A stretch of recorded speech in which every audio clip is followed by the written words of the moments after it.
Multi-head multi-axis automatic punching machine. On-site application demonstration episode 2. The third highlight is that this machine is multifunctional. How multifunctional? This is a drill. We can drill directly. This is drilling and milling.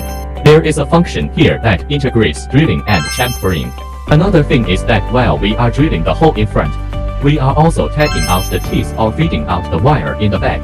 Drilling, chamfering, milling, tacking. This machine has multiple heads that combine 4 major functional features. What is the fourth highlight? These are all processed by our machine. It can be made of a variety of materials, such as aluminum alloy plates, aluminum alloy profiles, stainless steel pipes, iron square pipes, and this is a new material of multi-dimensional fiberglass. Here are our seamless steel pipes, aluminum pipes, plastic PVC pipes, PE pipes, and you can see that in addition to the chamfer, there is also a step hole. While drilling the hole, the step is also poured out. Looking at this material, we can see the points I just mentioned.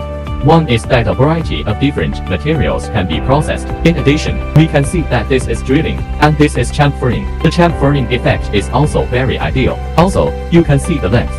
The length of the plastic PVC pipe is 2.4 meters or 2.5 meters. So from here we can see that different lengths, shapes, and materials can be made.